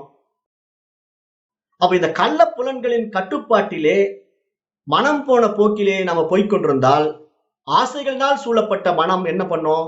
அது வேண்டும் இது வேண்டும் என்று ஒரு பக்தி செய்வது போல ஆசையினால் அலைக்கழிக்கப்பட்டுக் கொண்டிருக்கும். அப்படி ஆசையினால் அலைக்கழிக்கப்பட்டுக் கொண்டிருக்கின்ற மனமானது மீண்டும் மீண்டும் இந்த பிறவி சக்கரத்திலே, இந்த பிறவி சாகரத்திலே சுழன்று கொண்டுதான் இருக்கும். ஏன்னா அது ஒடுங்கும், திருப்பி வெளிப்படும், ஒடுங்கும், வெளிப்படும். இப்படியே பிறவா பெருநிலையை அடைய முடியாம பல்வேறு பிறவிகளை எடுத்துக்கொண்டே இருக்கும், சுற்றி கொண்டே இருக்கும். அது மனதனுடைய பெருக்கம். அப்ப மனதனுடைய பெருக்கம் என்பது என்ன? ஏற்றி வைத்துக் கொண்ட ஏராளமான எண்ணங்களின் தொகுப்பாக மட்டும் இல்லாமல் நிறைய பாவ புண்ணியங்களையும் சேர்த்துக் கொண்டு காரண சரீரமாக விரிந்து அது மீண்டும் மீண்டும் பிறவிக்கு வித்துட்டு கொண்டே இருக்கின்றது. அப்ப இங்க நான் தனித்துவமான மனதை, இந்த தனித்துவ காரண சரீரத்தை நான் அழிக்கின்ற பொழுதுதான் இப்ப நான் என்ற ஒரு தனித்துவ எண்ணம் என்னிடத்திலே இல்லாமல் ஒடுங்கி விடும்ங்கிறத புரிந்து கொள்ளணும். இப்ப இந்த இடத்துல ஒரு முக்கியமான ரகசியத்தை உங்களுக்கு சொல்றேன். அது என்ன அப்படின்னா, இப்ப ஈஸ்வரன் காரண சரீரத்துல ஒடுங்கிட்டா ஒட்டுமொத்த பிரபஞ்சமும் ஒடுங்கிடுது. அப்ப இங்க முக்தி மோட்சம் என்பது யாருக்கு? ஈஸ்வரனுக்கா? அவனுக்கு தேவையில்லை. ஏன்னா அவன் அந்த ஆன்மாவினுடைய சக்தி. ஆனா அந்த ஒட்டுமொத்த சக்தியிலிருந்து நான் என்னை தனித்துவப்படுத்திக் கொண்டேன் இல்லையா? நான் தனியாக ஜீவன் என்று என்னை நான் பிரித்து வைத்துக் கொண்டேன். அப்ப என்னுடைய தனித்துவமான காரண சரீரத்துல போய் நான் ஒடுங்கினேன்னா எனக்கு அப்போதைக்கு நான் யார் என்று தெரிந்து கொள்ள முடியல, ஒரு ஆனந்த நிலையை அடைகிறேன். நல்லா தூங்கும் போது ஒரு ஆனந்த நிலையில் நான் தூங்குறேன். ஆனா விழிப்பு நிலைக்கு வந்த பிறகு நான் இந்த மாதிரி ஆன்மவியல் பாடங்கள் எல்லாம் படித்து ஒரு தெளிவை அடைந்து, ஓ இறைவன் என்பவன் எனக்கு வேறாக இல்லை, அவனே நான், நானே அவன் அப்படின்னு ஒரு தெளிவு நம்ம இடத்துல வந்து விட்டா, அப்ப ஆன்மாவினுடைய உண்மைத்தன்மை என்ன, சச்சிதானந்த ஸ்வரூபம் என்று தெரிந்து விட்டா, அப்ப இருப்பது ஒன்றே, அது இறைவன் மட்டுமே அப்படிங்கிற ஒரு தெளிவு நம்ம இடத்துல வந்து விட்டா என்ன பண்ணுவோம்? இப்ப நான் இந்த தனித்த காரண சரீரத்தை நான் அழிச்சாகணும். நான் அதுதானே போன பாடத்துல சொல்லி கொடுத்தேன். இப்ப நம்மளுடைய தனித்த காரண சரீரம் அழியாம நம்ம பிறவியை கடக்க முடியாது. ஏனென்றால் அதில் சஞ்சித கர்மா இருக்கின்றதுன்னு சொன்னேன். சஞ்சித கர்மானா என்ன? நம்ம ஒட்டுமொத்த பல பிறவிகளுடைய தொகுப்பு. இதுக்கு முன்னாடி எத்தனையோ பிறவிகள் எடுத்தோம், அதுல மனித பிறவி எடுத்து பல பாவ புண்ணியங்களை செஞ்சிருக்கோம், அதெல்லாம் சேர்த்து வச்சிருக்கிறோம். இந்த பிறவில இப்ப நிறைய சேர்த்து கொண்டு போயிட்டு இருக்கிறோம். இப்படியே நம்ம பிறவி தொடர்ந்து கொண்டே இருக்கிறது. அப்ப இந்த பிறவிக்கு எந்த காரணமா இருக்கும் போது இந்த ஸ்தூல உடலும் சூட்சும உடலும் காரணமா இருக்கு. இப்ப இந்த ஸ்தூல உடலும் சூட்சும உடலும் எங்கிருந்து வந்ததுன்னா காரண உடல்ல இருந்து வந்தது. அப்ப நான் என்னுடைய காரண உடலை இல்லாம பண்ணிட்டா நான் பிறக்க மாட்டேன். அப்ப என்னுடைய காரண உடலை நான் அழிக்க வேண்டும் என்றால் என்னுடைய மூலத்துக்கு நான் திரும்பி ஆகணும். அப்ப என்னுடைய மூலம் இங்க என்ன? ஈஸ்வரன் தானே மூலம். ஏன்னா அங்கிருந்தானே இந்த தனித்த உடல் வேஷ்டியாக வெளிப்பட்டது, சமஷ்டி உடல்ல இருந்து வேஷ்டியாக வெளிப்பட்டது. அப்ப நான் ஒட்டுமொத்த மூலமாகிய ஈஸ்வரனை பிடித்துக்கொண்டு ஈஸ்வரனிடத்துல நான் என்னை ஒப்படைத்து விட்டேன்னா நான் இங்கு தனித்துவமாக இல்லை.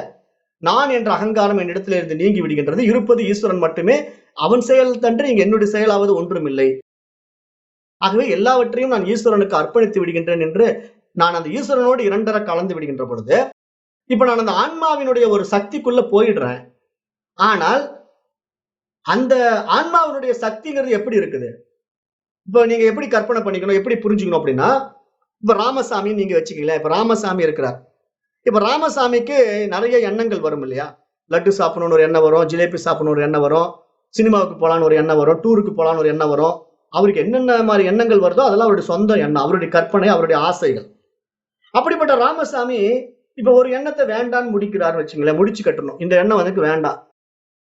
அது என்ன? இப்ப நான் லட்டு சாப்பிடணும்னு நினைக்கிறேன், லட்டு சாப்பிட்டு முடிச்சுட்டா எனக்கு அந்த எண்ணம் முடிஞ்சது இல்லையா? திருப்பி அடுத்தது லட்டு சாப்பிடணுங்கிற எண்ணம் எனக்கு வராது இல்லையா?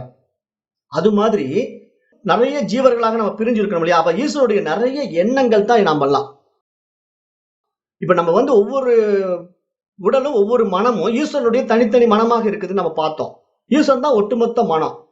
அப்ப இங்க நான் ஏன் இந்த காரியத்தை செஞ்சுட்டு இருக்கேன், அவர் ஏன் அந்த காரியத்தை செஞ்சுட்டு இருக்காருன்னா ஈஸ்வரன் தனித்தனி எண்ணங்களாக நம்ம வச்சு செஞ்சுக்கிட்டு இருக்கிறான். அது நமக்கு புரியணும். ஃபர்ஸ்ட் ஆஃப் ஆல் முதல்ல நமக்கு அது தெரிஞ்சுக்கணும். நான் ஏன் இந்த காரியத்தை செஞ்சுட்டு இருக்கேன், அவன் ஏன் அந்த காரியத்தை செஞ்சுட்டு இருக்கான்னா, அவன் அப்படித்தான் செய்யணும், நீங்க இப்படித்தான் செய்யணும்னு ஆல்ரெடி தீர்மானிக்கப்பட்டது. அதுதான் நான் பிராரப்த கர்மான்னு சொல்லிட்டேன். ஏன்னா அது ஈஸ்வரன் தான் கொடுத்துருக்கிறான். ஏன்னா அவன் தான் கர்ம பல தாதா. நீ இந்த வேலையை செய்ப்பா ராமசாமி, குப்புசாமி நீ இந்த வேலையை செய்ப்பான்னு பிரிச்சு கொடுத்துட்டா, ராமசாமி வேலையை ராமசாமி தான் செய்யணும், குப்புசாமி வேலையை குப்புசாமி தான் செய்யணும். ஆனா நாம என்ன பண்றோம், குப்புசாமியை பார்த்து ராமசாமிக்கு ஆசை, அவன் பாரு அப்படி இருக்கிறான், நான் மட்டும் இப்படி இருக்கிறேன், அவனை மாதிரி மாறிக்கிறேன்னு சொல்லிட்டு ஈஸ்வரன் நமக்கு கொடுத்த வேலையை செய்யாம குப்புசாமி மாதிரி வாழ ஆசைப்படுறான் ராமசாமி. அதனால பிரச்சனை வந்துடுது. அப்ப அது மாதிரிதான் இங்க நம்ம ஒவ்வொருத்தரும் பிரச்சனையில சிக்கிக்கிட்டு இருக்கிறோம். அப்ப நான் பாடத்திட்டங்களை படித்து நான் யார் என்று என்னை புரிந்து கொள்ளும் போது அவன் ஈஸ்வரன் தான் என்னை வழி நடத்துறான், அவன் எப்படி நடத்துறான்னு நடத்தட்டும் என்ன நான் முழுதா அவன்கிட்ட ஒப்படைத்து விட்டேன்னா, அப்ப அவன் கொடுத்த காரியத்தை நான் இந்த பிறவில சரியா முடிச்சுட்டேன்னா இனிமேல் நான் பிறக்கிறதுக்கு வாய்ப்பு இல்லை. ஏன்னா நான் சோர்ஸுக்கு திரும்பிடுவேன். எனக்கு இனிமேல் எந்த எண்ணங்களும் உதயமாகாது. என்னுடைய தனிப்பட்ட எண்ணங்கள் இல்லை என்கிட்ட. இப்ப தனிப்பட்ட எண்ணம் ஏன் என்னிடத்துல உருவாகுதுன்னா, ஈஸ்வரனுடைய எண்ணத்துக்கு முரண்பாடாக நானே தனித்துவமான எண்ணங்களை உற்பத்தி செய்து கொள்கிறேன். அதுதான் ஆகாமிய கர்மா. நீங்க ஆகாமிய கர்மாங்கிற கான்செப்டை புரிஞ்சுக்கணும். உங்களுக்கு இங்க கர்மாவுடைய ரகசியமே என்ன தெரியுமா? காரண சரீரமாகிய ஒட்டுமொத்த சஞ்சித கர்மாவில நமக்கு நிறைய பிரச்சனைகள் இருக்குது. அதெல்லாம் ஒட்டுமொத்தமா சேகரித்து வச்சிருக்கோம். அதுல கொஞ்சோண்டு எடுத்துட்டு இந்த பிராரப்த கர்மாவில அனுபவிக்கிறோம். அதுதான் ஈஸ்வரன் நமக்கு கொடுக்கப்பட்ட வேலை. அவன் நம்ம கிட்ட கொடுத்துருக்கான். இந்த பிறவில நீ இதை அனுபவின்னு சொல்லி கொடுத்து வச்சிருக்கான். அதை நம்ம அனுபவிச்சுட்டு இருக்கிறோம். அவன் கொடுத்ததை அப்படியே அனுபவிக்காம நம்ம என்ன பண்றோம், கூடுதலாக நம்ம சில ஆசைகளுக்கு உட்படுறோம் இல்ல, நம்ம சொந்த விஷயங்களா சொந்த எண்ணங்களா நிறைய தேவையற்ற விஷயங்களை நம்ம உள்வாங்குறோம். அப்ப அதனால இன்னும் ஆசைகள் பெருகி கொண்டே போகுது. பலவிதமான பிரவருத்திக்குள்ள போய் சிக்கிக்கிறோம், எண்ணங்களால் சிக்கிக்கொள்கிறோம். அப்ப இதெல்லாம் என்ன ஆகுது, நம்முடைய கர்மா தியரியில ஆகாமிய கர்மாவாக எக்ஸ்ட்ரா ஸ்டோரேஜ் நம்ம கிட்ட அதிகமாக உண்டாகுது. அப்ப இந்த எக்ஸ்ட்ரா ஸ்டோரேஜ் தான் நமக்கு அடுத்த பிறவிக்கு வித்துடுது. திருப்பி திருப்பி நான் புதுசா உருவாக்கக்கூடிய இந்த கர்மா எல்லாம் என்ன ஆகுது, மீண்டும் சஞ்சித கர்மால போய் ஸ்டோரேஜ் பண்றோம். இதுக்குதான் நான் கர்மா தியரி எடுக்கும்போது விளக்கம் கொடுத்துட்டேன். 10,000 ரூபாய் கொண்டு 1 லட்சம் ரூபாய் சம்பாதிச்ச மாதிரி கொஞ்சோண்டு பிராரப்த கர்மாவை எடுத்துக்கிட்டு மீதி நிறைய கர்மாவை சேர்த்துக்கிட்டு கொண்டு போய் அங்க ஆகாமிய கர்மாவை கொண்டு போய் சஞ்சித கர்மாவோட சேர்த்திக்கிறோங்கிற மாதிரி.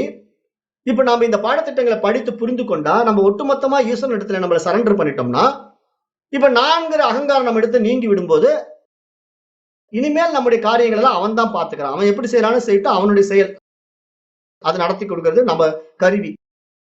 இந்த கருவி என்ன அவன் வச்சு பண்றானோ பண்ணட்டும்னு விட்டுட்டோம்னா இப்ப ஈஸ்வரனுடைய ஒரு எண்ணம் முடிஞ்சிடும். அவ்வளவுதான். அவன் இனிமேல் அந்த எண்ணத்துக்கு வரமாட்டான். இப்ப நான் ராமசாமி என்ன பண்றேன், லட்டு சாப்பிடணுங்கிற ஒரு எண்ணத்தை கொண்டு வந்தேன், லட்டை சாப்பிட்டு முடிச்சிட்டேன். அந்த எண்ணம் என்ன முடிஞ்சுது. அடுத்தது ஜிலேபி சாப்பிடணுங்கிற வேற ஒரு எண்ணம் தான் எனக்கு இருக்கும். அப்புறம் நான் டூர் போகணும்னு இன்னொரு எண்ணம் இருக்கும். அப்புறம் நான் ஃப்ரெண்டை பார்க்க போகணும் இன்னொரு எண்ணம் இருக்கும். இது மாதிரி எனக்கு மல்டிபிள் தாட்ஸ் இருக்கும். நிறைய மைண்ட் என்கிட்ட டெவலப் ஆகிட்டே இருக்கும். அதெல்லாம் நிறைய ஜீவர்கள், ஈஸ்வரனுடைய நிறைய ஜீவர்கள். அப்ப ஈஸ்வரன் ஒவ்வொரு எண்ணத்தையும் இப்படி ஒடுக்கும் போது, அதாவது முடிச்சு கட்டிட்டான்னா அந்த ஜீவன் இனி பிறக்க மாட்டான். அதுதான் இங்க கான்செப்ட். அப்ப இங்க நான் மட்டும்தான் பிறவியை விட்டு போறேனே தவிர மற்றவர்கள் இருக்கிறார்கள். இதுதான் இங்க புரிந்துக்கணும். நான் எதுக்கு இதை சொல்ல வரேன், சுத்தி சுத்தி வரேன்னா, இப்ப நீங்க கேட்கலாம், பிறவா பெருநிலையை நான் அடைந்து விட்டேன், ஆனா மற்றவர்கள் ஏன் பிறந்துகிட்டே இருக்கிறாங்க அப்படின்னா, அவர்கள் அந்த நிலையை அடைய முடியல. ஏனென்றால் ஒட்டுமொத்த ஈஸ்வரன் முக்திக்கு போறதில்லை, ஒட்டுமொத்த ஈஸ்வரன் அழிவுக்கு உட்படுவதில்லை. என்னுடைய தனித்த மனம்தான் அழிவுக்கு உட்படுகிறது. அப்ப நான் மட்டும்தான் இனி பிறக்க மாட்டேனே தவிர, குப்புசாமி பிறப்பா, கோகிலா பிறப்பா, இந்த மாதிரி நிறைய என்னென்ன ஆசைகளை மற்றவர்கள் வைத்துக் கொண்டிருக்கிறார்களோ அவர்கள் எல்லாம் பிறந்து கொண்டுதான் இருப்பார்கள். ஏனென்றால் அவரவர்களுடைய ஆசைகளுடைய வாழ்க்கையை அவர்கள் வாழ வேண்டும், அவர்கள் வந்துத்தான் ஆக வேண்டும், உடல் எடுத்துத்தான் ஆக வேண்டும். அப்ப ஈஸ்வரன் என்பவன் என்றும் அழிவுக்கு உட்பட மாட்டான். ஏன் அழிவுக்கு உட்பட மாட்டான்? அதுல ஒரு சூட்சம் இருக்குது. அது என்ன? ஒரு ஆற்றலை ஆக்கவோ அழிக்கவோ முடியாது, ஆனால் ஒரு ஆற்றலை வேறு ஒரு ஆற்றலாக மாற்ற முடியும். அப்ப ஈஸ்வரனுக்கு இதுதான் வேலை. அவன் என்ன பண்ணுவான்னா, மாத்தி மாத்தி சிந்தனை பண்ணிட்டு இருப்பான், மாத்தி மாத்தி பிறப்பை கொடுத்துட்டு இருப்பான், மாத்தி மாத்தி நம்ம வந்துகிட்டே இருப்போம். அப்ப எண்ணங்கள் மாறி மாறி உதயமாவது போல மனிதர்களும் மாறி மாறி பிறந்து கொண்டே இருக்கின்றார்கள். அப்ப இந்த ஜீவத்துவம் என்பது என்றுமே இல்லாமல் போகாது. அப்ப இந்த பிரபஞ்சம் என்பது என்றுமே இல்லாமல் போகாது. இது தோன்றி தோன்றி மறைந்து கொண்டே இருக்கும், மாற்றத்திற்கு உட்பட்டு கொண்டே இருக்கும். இதுதான் சிருஷ்டியினுடைய மிகப்பெரிய ரகசியம். ஆனால் இது எல்லாமே சூட்சமம். ஏனென்றால் அத்தனையும் ஈஸ்வரனுக்கே உரித்தானது. அப்ப இதெல்லாம் உண்மை போல நம்பிக்கொண்டு இதுக்குள்ளே பூந்து இந்த மாயையில விளையாடி கொண்டிருப்பது நம்முடைய அஜ்ஞானம், அறியாமை என்பதை சாஸ்திரம் சுட்டிக்காட்டி, அப்ப இவ்வளவு பெரிய ஒரு மாயா பிரபஞ்சத்தை ஈஸ்வரன் படைத்து அனுபவித்துக் கொண்டிருக்கின்றான் என்ற ஆழமான உண்மை நமக்கு புரிய வரும் பொழுது, அனாவசியமான செயல்களில் நாம் ஈடுபடுவதை எல்லாம் விட்டுவிட்டு தன்னை முழுவதுமாக அவனிடத்திலே ஒப்படைத்து விடுவோம். எல்லாம் உன் செயலே, இனி என் செயலாவது ஒன்றுமில்லை இறைவா, எல்லாம் நின் செயலே என்று நாம் நம்மை முழுவதுமாக அவனிடத்தில் அர்ப்பணித்து விடுவோம். அந்த அர்ப்பண புத்தி மட்டும்தான் பிறவா பெருநிலையை கொடுக்கும். அது மட்டும்தான் இந்த பிரபஞ்சத்தை நம்ம இல்லாமல் போக முடியும். இப்படிதான் நிறைய உதாரணம் சொல்லிட்டோம். கடல்ல இருந்து நிறைய அலைகள் தோன்றி தோன்றி மறைவது போல ஜீவர்கள் தோன்றி தோன்றி மறைந்து கொண்டிருக்கின்றார்கள். நீரிலே இருந்து பல நீர்க்குமிழிகள் உண்டாகி வெடித்து சிதறுவது போல இங்கு ஜீவர்கள் தோன்றி தோன்றி மறைந்து கொண்டிருக்கின்றார்கள். அப்ப ஒரு பபுள் வெடிச்சு போகுதுன்னா இன்னொரு பபுள் வரத்தான் செய்யும். ஒரு அலை வந்து விட்டு போகின்றது என்றால் இன்னொரு அலை வரத்தான் செய்யும். அது மாதிரி வருகின்ற அலைகளிலே, அது மாதிரி வருகின்ற பபுள்ஸ்லே எனக்கு அது வேண்டாம், எனக்கு இந்த உடலே வேண்டாம் என்று யார் தீர்மானம் செய்கின்றார்களோ அவர்களுடைய மனம்தான் இறந்து விடுகிறது. அததான் தாயுமானவர் சொல்றாரு, சினமிறக்க கற்றாலும் சித்தி எல்லாம் பெற்றாலும் மனம் இறக்க கல்லார்க்கு வாயேன் பராபரன். யாருக்கு மனம் இல்லாமல் இறந்து விடுகின்றதோ அவர்கள் மட்டும்தான் இனி பிறக்க மாட்டார்கள். அவர்கள்தான் இறைவனுடன் இரண்டர கலந்து விடுகின்றார்கள். அவர்களுக்கு தான் இனி பிறப்பு இறப்புங்கிற சக்கரம் கிடையாது, சாகரம் கிடையாது என்று சாஸ்திரம் நமக்கு இங்கு சுட்டி காட்டுகின்றது. இது போன்ற ஒரு ஆழமான விஷயத்தை தான் மேலும் இந்த சாஸ்திரம் நமக்கு அடுத்தது சொல்ல போகுது. அடுத்தது ஈஸ்வரனும் மாயையும் பத்தி பார்க்க போறோம். அதை நாளை வகுப்பிலே பார்க்கலாம். இன்றைய வகுப்பை இத்துடன் நிறைவு செய்கின்றேன். நன்றி. ஓம் தத் சத்.